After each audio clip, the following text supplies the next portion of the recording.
I'm Olivia Junkeer, and this is Just Tack. What? I'm hilarious. What the hell? Often we will then be faced with a racism storyline. Am I saying this correctly? Is this the right way to say it? I want to do the best job I can possibly do. I didn't get to hit Ben Hall. Have I hit anyone? It was like the biggest heartbreak of my life, I think. Before we get stuck into today's conversation, I want to thank the official beauty partner of Just Tack, beautyboat.com. They have supported us from the very beginning, and they are stepping into this new era with us. Whether you were looking for Egyptian Magic Beauty Cream, the By Terry and Tan Luxe ranges, or their legendary Discovery boxes, they curate absolute Tier 1 products. For our long-time listeners, the legacy code is still active. Use BIN25, BIN25 at checkout for 25% off your entire order. Head to beautyboat.com today, and thank you for supporting the brands that support this platform. G'day, g'day, g'day, and welcome to Just Tack. And I'm your host, Takaya Honda. Today we have Olivia Junkeer for episode...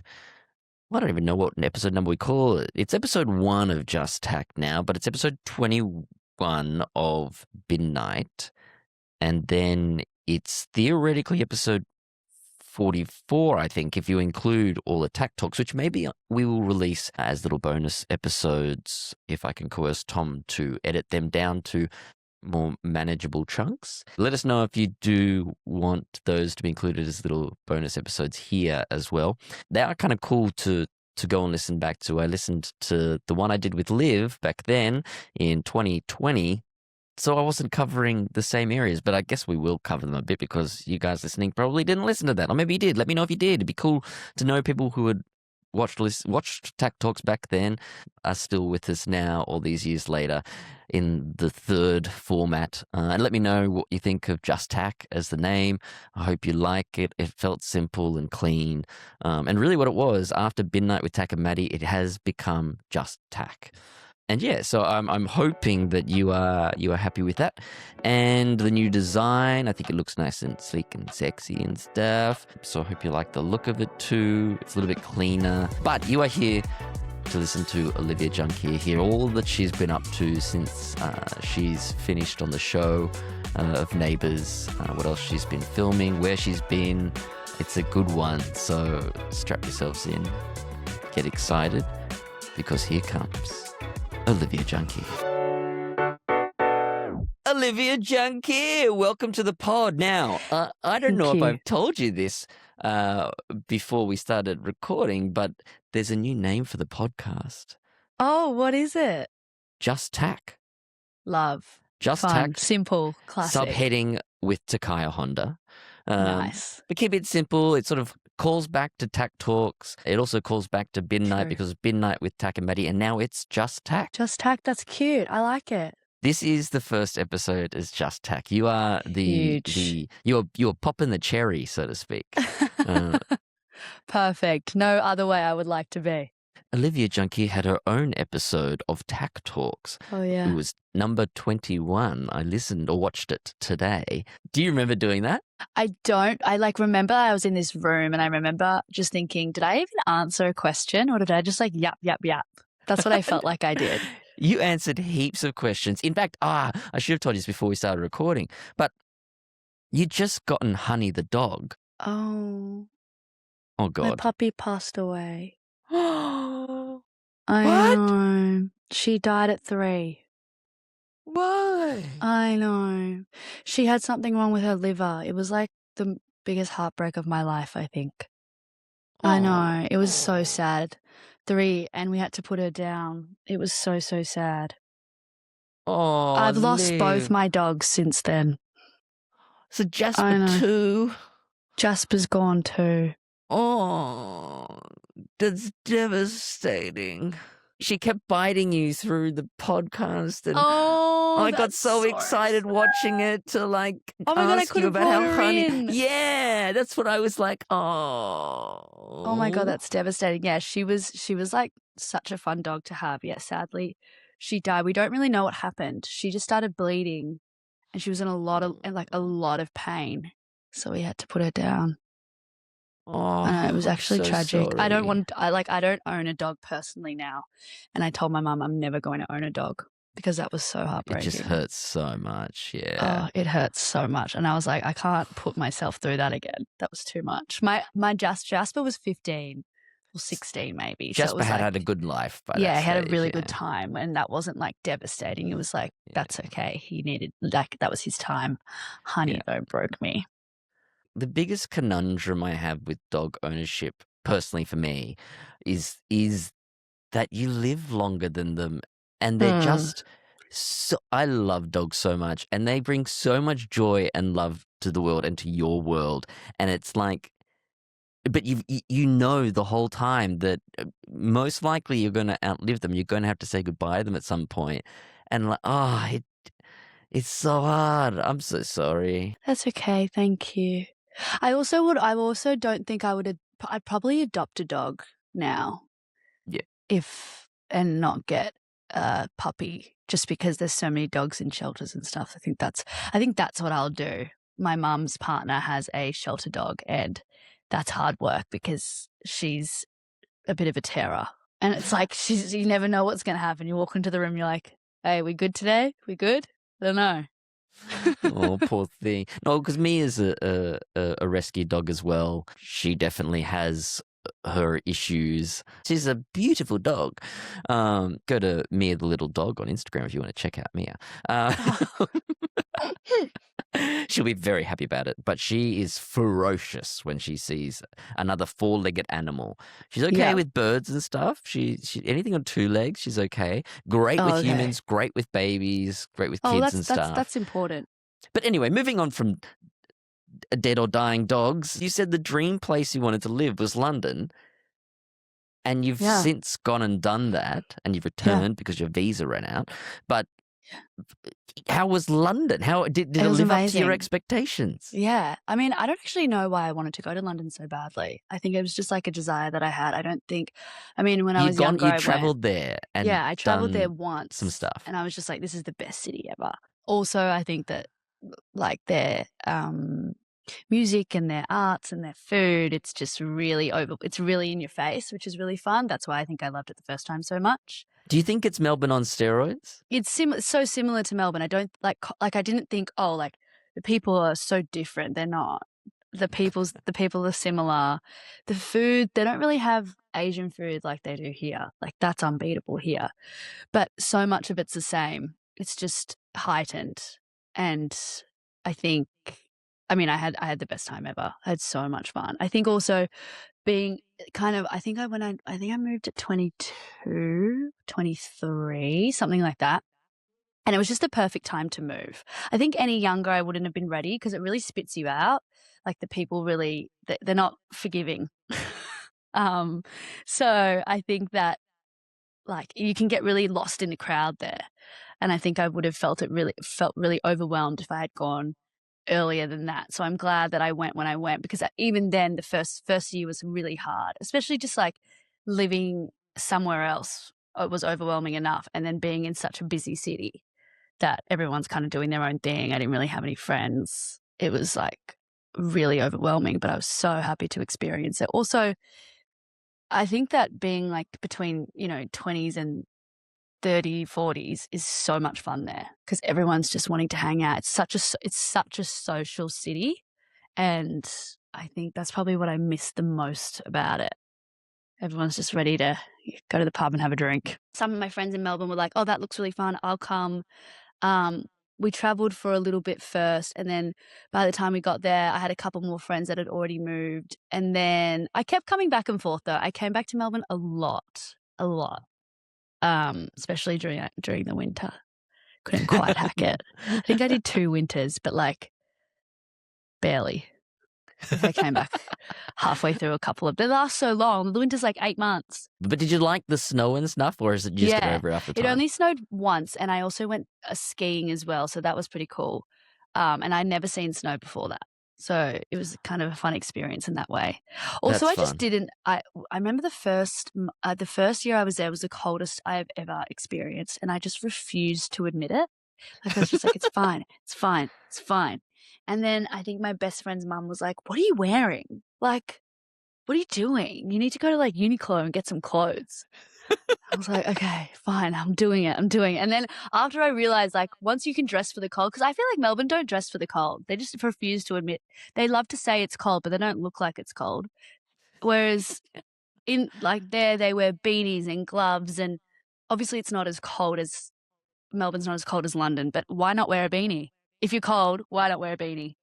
And then maybe we'll all be a little happier.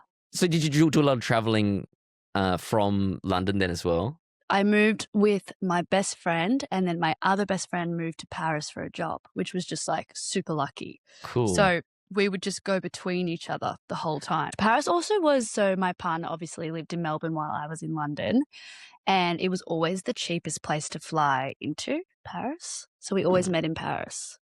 I don't know, so weird. How annoying. What a shame. Oh, we always had to meet in Paris because that was the cheap place to go.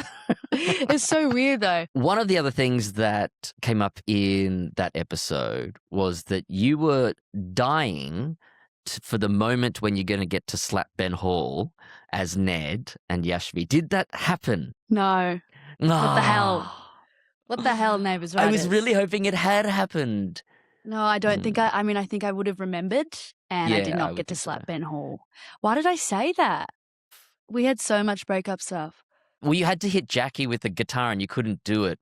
And then you were like, but if I had to slap Ben Hall, and I mean, it's going to happen on the show at some point. I can't wait for it. Wait, I'm hilarious. What the hell? You are I had hilarious. no idea. That's so funny. People think that it's easy to pretend some stuff. It's not. I like really had to whack her and I couldn't do it. Yeah, I remember that. I didn't get to hit Ben Hall. Have I hit anyone? I mean, no. That's so annoying. What a shame. I'm sure I can do it like another time. And like slaps are a thing where it's fairly common that people just do it for real. Whereas like punches and stuff is almost never going to be a real situation. But a slap, I feel like obviously girls are going to get to be put in that situation a lot more to slap somebody. I had to slap someone on set, like slap someone recently on set. And I thought that maybe I would, like, I've never slapped someone on set, and I thought they were going to do like someone's hand in the way or something like that. Yeah. Oh no, I had to punch someone. That's why, and it was really hard. It was really hard to fake that.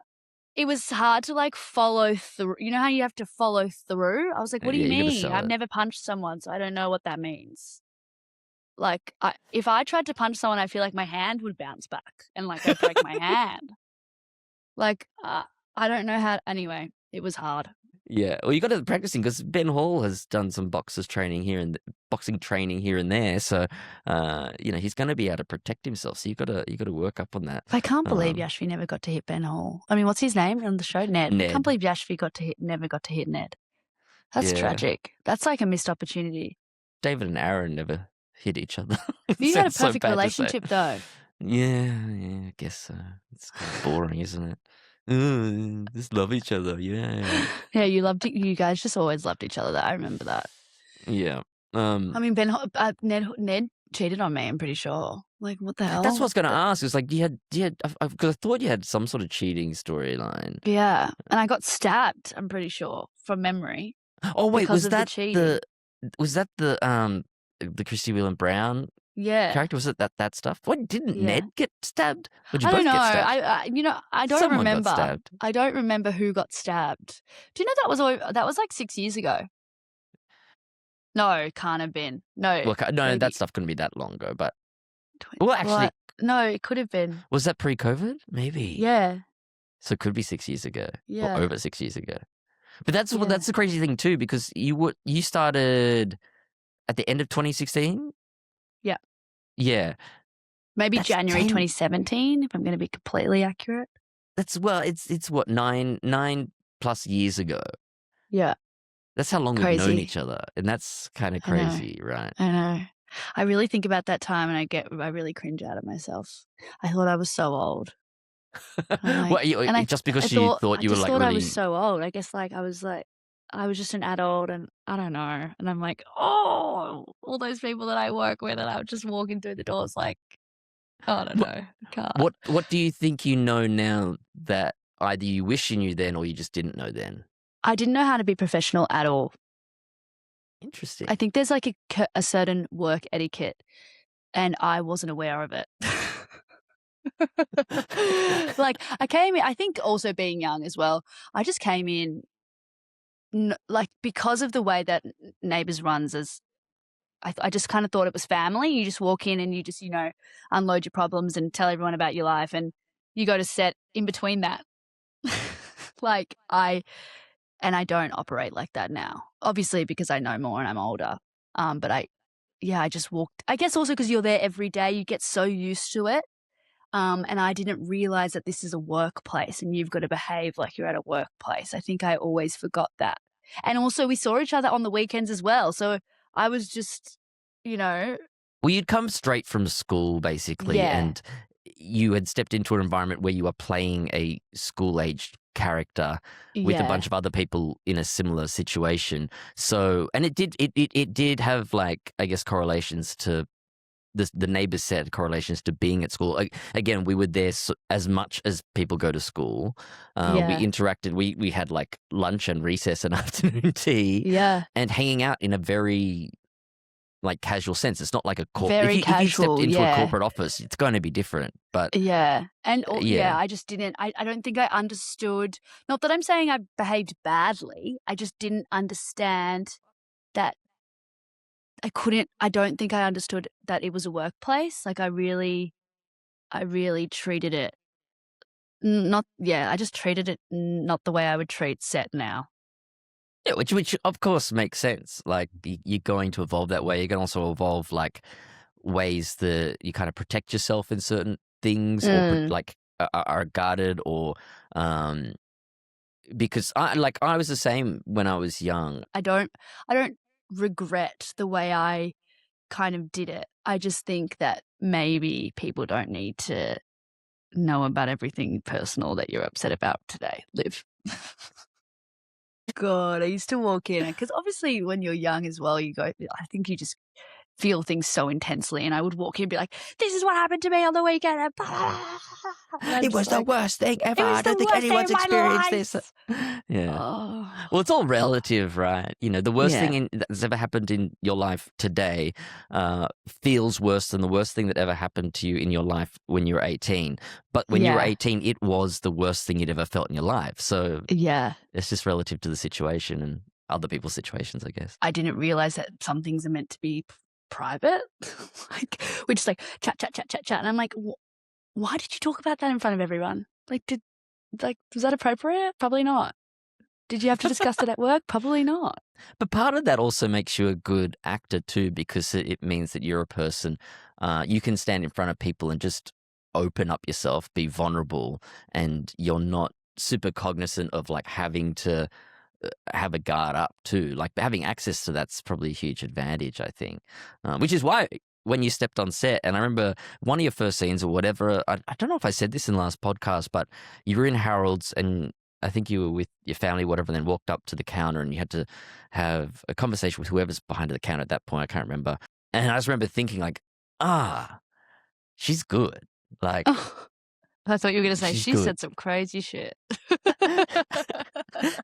No, but like there is definitely like, I don't know, for me at least, when I'm watching someone perform, especially on the Neighbours set, after a certain amount of time I was there, just being able to go, you have an instinct to go, oh no, there's a natural instinct that person has that makes them really interesting to watch.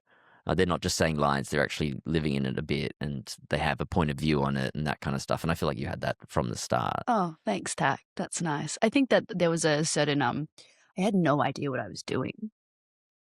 So I think there was a naivety when I walked in. I had no idea.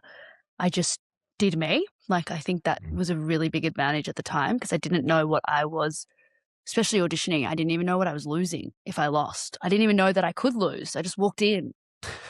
And I thought that this role was mine. I was just had no idea about anything. So I got really lucky in that sense because I think it helped me.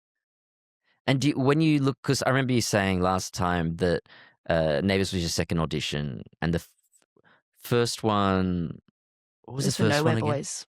Oh, that's right. And in both cases, you kind of walked in just not caring or whatever. And are you still able to approach auditions that way? Or No. No. And do No. you think that's made you better or worse? Worse. That's okay though. We're healing. We're getting there. So is it now a pursuit for you to get back to that place? I would love to get back to that place. I think not caring is probably the biggest benefit you can be as an actor, is just not care, and just live your life and hope, and whatever will be. I think that's the way you're supposed to be. Otherwise, well, not supposed to be. I just think it helps. I think if you don't care about it and you just put in work and leave it at that, I think it will really benefit you. And I think that's what I did back then. But mostly not because I wanted to be that way. I just was that way. So I would like to be back to that place. That would be nice. Between then and now, what's the thing that's making you care so much more? Well, when I got the job, I had jobs before, but it was my first experience in the real world. And it was such a good experience. So I think that leaving Neighbours and then experiencing the real world of obviously hustling and all that stuff, I think that's great too. But knowing what you can have, I think, is what makes me care, because I didn't know what I could have before that. And then I experienced it and it was amazing. Full-time and what acting. you might miss out on if you don't book a job. Exactly. Whereas now I know, and so I want it again. That's fair. Yeah. You've taken the drug and now you're addicted. Yeah, I think that happens to everyone. I think that to not care all the time is so unrealistic. I think this is everything that I want and everything that I have dreamed about, and playing around with other cast members and, just doing scenes and stuff is definitely the way I envisioned it. I think probably what I used to want in terms of when I was like 6, 7, 8 and maybe a teenager, of kind of the fame side of it's probably it's not really something that interests me anymore. So I don't really want that part of it, of what I thought. I think when I wanted it when I was younger, it was probably just to be famous. But now it's not really in my vibe. It's not really my vibe. And you said then that the things you'd want to do are films that reflect real life problems. Is that still what you're wanting to, the stuff you're kind of wanting to make into the future? Yeah. Yeah. You impressed with your own answer there? Yeah, I'm like, wow, I'm so deep.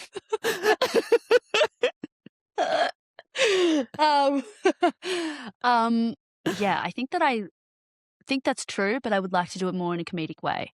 Don't think I would want to be as serious as that. I don't think drama is my vibe. Like, I'll do drama and I love it and all that stuff. Dry comedy is my favorite thing to do. And I really learned that over time. That's where I have the most fun. That's where I feel like I can explore a script in the fullest way, is when you can make really serious stuff funny, but probably just because they're so serious, that's why it's funny. Do you know what I mean? Like, it's so real that it makes you want to laugh, but probably cry at the same time. That's kind of my vibe. Okay, I've got 2 more things that are from the last video, or the last talk that we did. One was that your comfort shows were Gossip Girl and Vampire Diaries when you're sick. Are they still the things you turn to when you're sick just for comfort? Vampire Diaries always. I'm actually off Gossip Girl. Gossip Girl's actually really bad. I need to get better at watching new things because I get so committed and I binge it. So I'm like, I'm just not ready to commit to something right now. I never really got into Bridgerton, I have to say. It's almost like I can see everything that I experienced when film. I can see it all, so I don't watch it because it's not actually comforting. I can see everything that they do because it's so soapy. And I'm like, I know what you're doing. And I can't watch it because I'm just like watching the technical side of it and I just can't do it. So that's a good thing. Like, because I know for me, I can never switch off looking and watching something and thinking, I love watching extras and background artists because some are so good, some are so bad, and both of them are great to have in the background. Yeah. The commitment levels of someone in the background can be so far beyond the commitment of the people in front of the lens, But no, I can't help like watching something. Like, I remember watching Lord of the Rings and just thinking like, oh, before this shot, those guys were just sitting behind that tree on the horse probably making jokes to each other, and then they hear, "Oh, ready?" and then they start their trot, and now we're being chased by these orcs or whatever, Yeah. And just thinking about the technical things. I always see the people waiting to speak. Sometimes I really see that, and I'm like, oh, that's going to ruin it for me. Don't wait. Just speak, please. That's one of the things you got to That's what ruins it for me. There's a casting director, I can't remember which one, but they were they called it, like the waiting to speak face or whatever, and it'll be because actors won't close their mouth. Because people in real life will close their mouth because they don't know they're going to say something else, perhaps. Sometimes you would keep it open, but I'm never not going to think that now. Yeah, so many actors will just keep their mouth open the whole time because they know they're about to say something else kind of thing, which I always think about now, and I'm like, oh. Now I'm going to think about that forever. Yeah. So, Liv's helping me with a self-tape directly after this, so now she's going to be like... Yeah, well, I'll have my eyes on you. Close the mouth. I always think, when you have to talk to, when you're on set and you're in the background and you have to fake talk, I always know I know that I look like I'm fake talking. I know it. And I always see other people doing it and I'm like, that sucks. That's what I do. On Neighbours, I'm not judging, it was just noticing. When the main cast were the people in the background having to pretend talk, they were so bad compared to the actual extras. Yeah, they are really we don't have to. We don't have to do it very often. We're not practiced and I always do not this. talking. What are you doing with your hand? Put your hand away. Fun. Then do you have other guilty pleasures now apart from Vampire Diaries? I eat an obscene amount of chocolate. I also sit in my car for such a long time on TikTok that it's almost illegal. Like you're parked at your house? My phone's in front of my house. Like, get out of the car. I'll tell you my phone screen. So this is guilty. This is as guilty as you could possibly be. Let me tell you my screen time. My screen time on average is 7 hours and 30 minutes a day. That's the day. And how much of that is TikTok? By the way, I work, so I don't know when I'm on my phone. When you get up. This is what I'm confused about because it says TikTok I mean, today I've done a lot of driving, so maybe today doesn't count. Let's do yesterday. 9 hours yesterday. That's crazy. That is but it says on TikTok, oh, you know why? Why? Okay, so TikTok was 44 minutes. That's not that bad. I was on the phone to Gemma for 4 hours yesterday. Oh, yeah, okay. That's 4 hours. That's... Yep. 4 hours. That's Gemma Donovan, I'm presuming. Yeah, Gemma Donovan. 4 hours. That's a good conversation. Yeah, us girls, we love to yap. Couldn't stop any of us from talking, that's for sure. That's why I actually get nervous about. I said to Zimmer, oh God, I'm going on the podcast and I'm a bit nervous because I've just got to answer the questions and then stop talking. That was your goal? That was my goal. Just stop talking at the end of that. Once you've answered it, you don't need to say any more. Well, see, I have the same thing. I've just ask the question and then stop talking. Let them answer it. Yeah, it's hard. It is hard, but no. But from my perspective, you can keep talking. That's fine by me. And I'm gonna get Gemma on too. That was one of the things I was going to bring up because I think a lot of the Neighbours audience are aware of how tight you, Gemma, and Zimmer, and well, it was really just the three of you as the core group of you guys, how close you were. So I think they'd be pretty happy to hear that yesterday you had a 4-hour conversation with yeah. Well, I was actually Gemma. at Zimmer's house on the phone to Gemma for 4 hours, if that makes everyone really happy as well. It's coming full circle. This podcast recording couldn't have come at a better time. Yeah, then. Exactly. Oh, that's really cool. So did you guys hang out a lot when you were over in the UK? Well, we actually live on the other side. So I lived east. She lived north. No, sorry. West. She lived west. I lived east. So literally on the other sides. We hung out often, just not all the time because I didn't know this, but your area in London really matters. You don't leave your area. And that was something I learnt. Mm-hmm. Here, I drive everywhere. You don't do that there. But she did come over a lot and I went over a lot. And we also went to Mallorca together once. Or twice. No, once. Yeah, we had a good time. We had a really, really good time. And she's coming to Melbourne in December. She's come to Melbourne a couple of times as well. She was recently, right? She was here. She was here in Feb. How did Neighbours set you up for the work you've done since? Oh my God, I've always said I don't think I would get a job if I hadn't had Neighbours, because technically, I mean, it was kind of like my drama school in a way. I didn't really know anything before that. Also, I had so many people that had been in the industry for such a long time that taught me so much about, I know this sounds silly, but like how to step on a mark, how to know where the cameras are, how to know what lighting hits you, all that stuff's really important. And I don't think I mean, I've never been to drama school, but I don't think you really learn that stuff until you're on set. And just like the pace of Neighbours really set me up well for the rest, because everything else is slower. So I find Does it feel too slow to you sometimes? It does feel too slow. Guys, we got this. I nailed that. I'm like, oh, we're still doing this? Jesus Christ. But at the same time, it doesn't feel too slow, because you really are able to do the best job you could possibly do, which is really nice. At Neighbours, you do the job, and whether it's good or not, too bad. Like the story is more important than your performance. Exactly. We got to keep moving, which is also really good because it makes sure that you are prepared as you like the most prepared you could be. But yeah, definitely was a shock when I went into different work how slow they go. But I still think Melbourne's pretty fast compared to what I hear about other productions internationally. I just think it's also helped me learn lines really easily, read scripts really quickly, get tapes done really quickly. All that stuff is just, I mean, tapes are constant. So I think that in Neighbours' world, that really benefited me. And also how to read a schedule. I know that's really dumb, but it's really hard to read a schedule.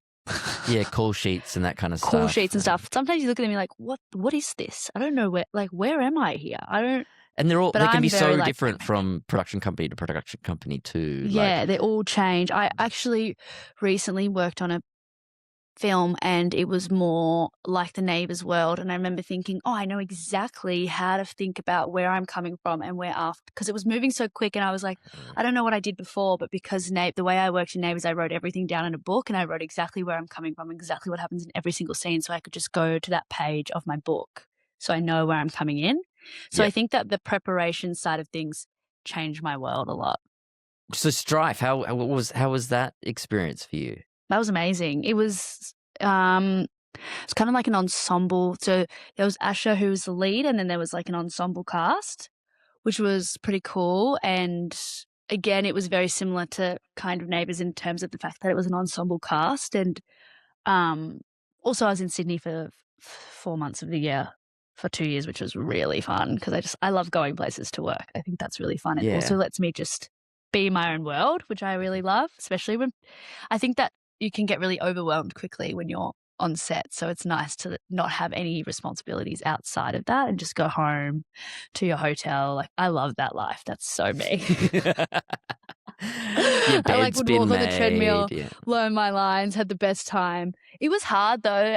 It was a situation where, because it was ensemble cast, it was you didn't really you added to the conversation, but you didn't necessarily lead a conversation a lot of the time. If that makes sense. You have one line and then you like one comedic line and then you retract, which is a hard way to work because there's so many ways you can say a line. Yeah. So it was definitely challenging to figure out, kind of who you are with one line. And when you've got 10 takes now as opposed to 1 or 2. So yeah, I have to do 10 versions of this? Say it? And then and sometimes you are waiting to speak.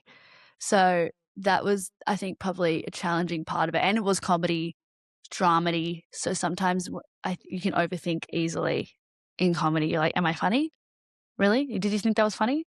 And then it just completely matters what the editor does as to whether it'll be funny or not. Yeah, so it doesn't really matter. And you're probably not even supposed to be trying to be funny anyway. So just like say the line. Was that the thing that you learnt doing that show? Like trying to manage that thing? Definitely. Just don't try. I think trying, especially in comedies, you can't try. And I think you can easily get lost in trying, especially when there's so many other people that are funny around you.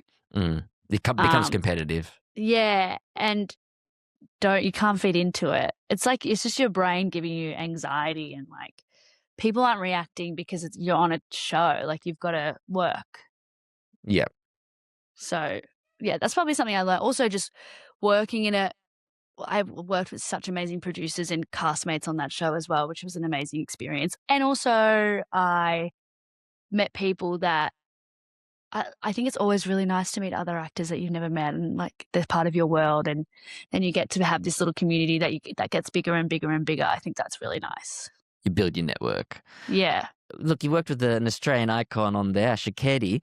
How does she compare to Jackie Woodburn or Rebecca Elmaloglu? Or I mean, they're all amazing women. No, I had so much fun. I think all those people that I grew up watching, and they were all on my TV. So it's pretty cool to say that I've now worked with all these people. I think that's really, really fun. I think I'm pretty proud of myself. And also, they're so good at acting. I learned so much from Asher. Was in every single scene, Oof. and had so much dialogue. So watching her kind of find this, because sometimes when you read a script, you're like, and when there's someone else's lines, you sometimes think, oh, how are they going to do that? And how are they going to, I wonder how they're going to read that. And she would just create such range with what she did. And it was amazing. I had like a big kind of racism story with her. And I think it prepares you. I mean, because I grew up watching Asher, it's quite intimidating to do. When you're doing a scene and the person opposite you is so good, you don't really have to work. Yeah.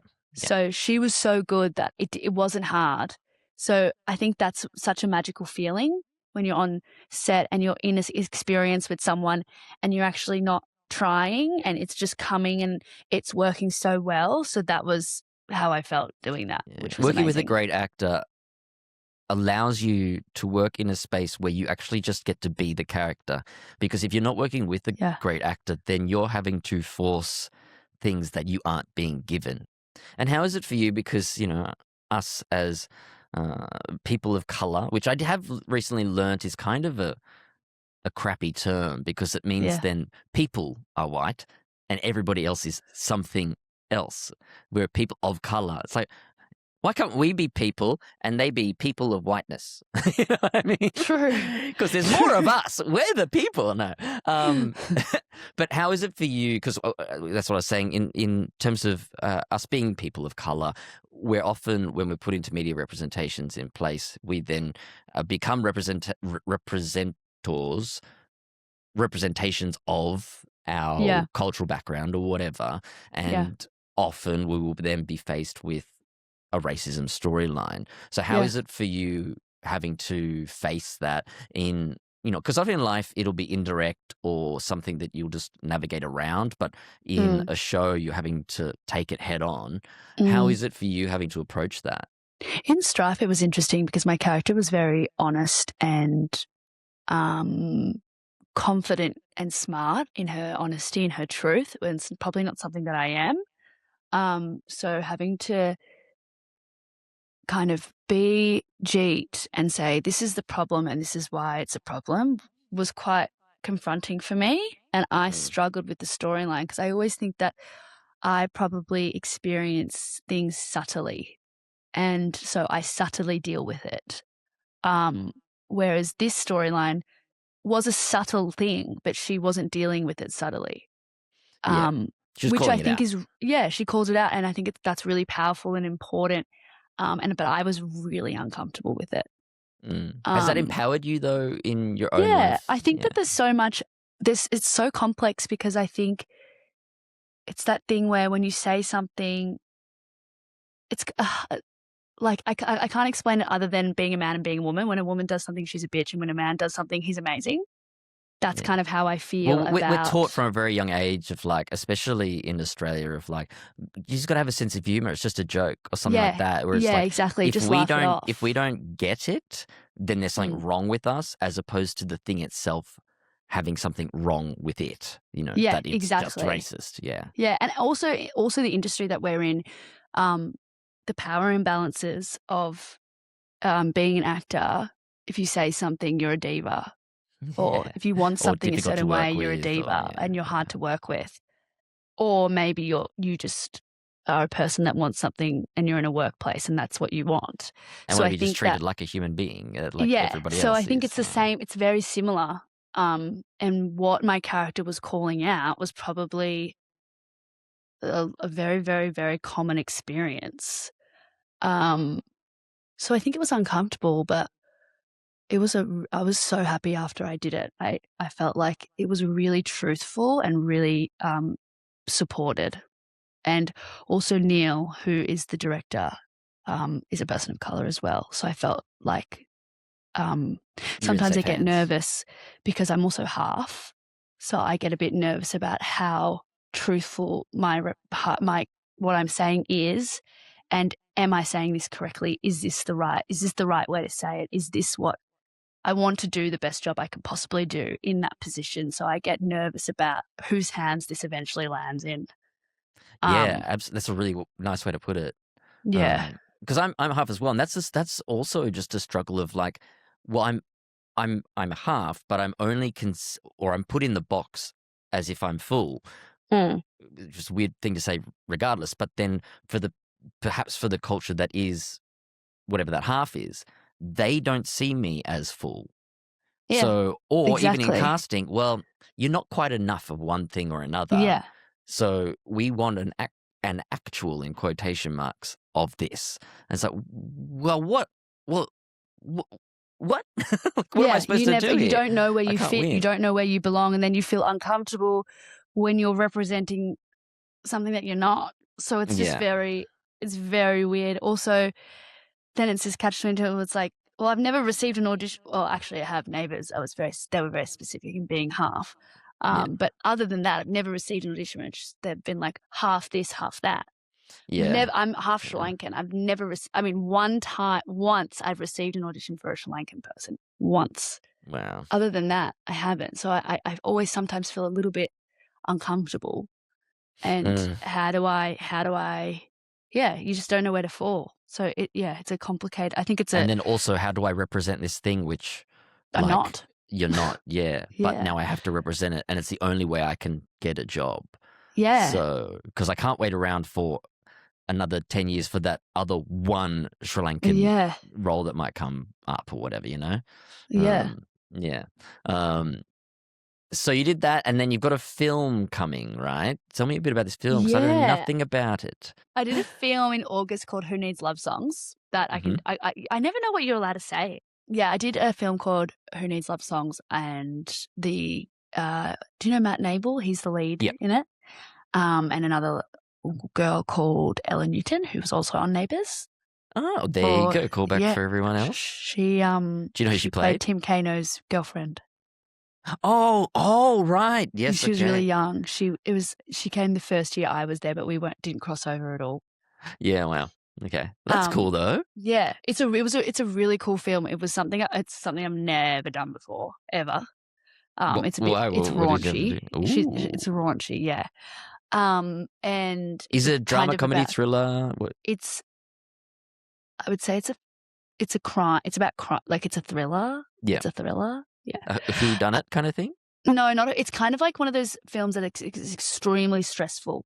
You kind of watch people just make really, really bad decisions constantly. Yeah. And then you see the consequences of those bad decisions. And it follows like an ex-crim on a journey to peace. And he wants to reconnect with his daughter, who Ella plays. And I'm best friends with Ella on the film. It was filmed in Melbourne. Kieran Wheeler is the director. He wrote it as well. And then what's the other one? What's the new one? This one I'm like, I don't know what's allowed to be said or what's not allowed to be said. You can say the name of it, surely. Yeah, right? I think. It's called Rex. Can you say the name? I don't know. It's been in development for like 6 years. I think they wrote it for about 6 years and basically sent me the script and the pitch deck, and I was obsessed with it. I thought it was amazing. I think it's so rare when you read something and you're like, I have to do this. That's cool. Yeah, it was really cool. And it was that situation of finding comedy in something that's extremely real. Okay, last thing. Because we briefly touched on, but life in London, like, how was it being an actor over there and how it compared to being an actor here and that kind of thing? Hard.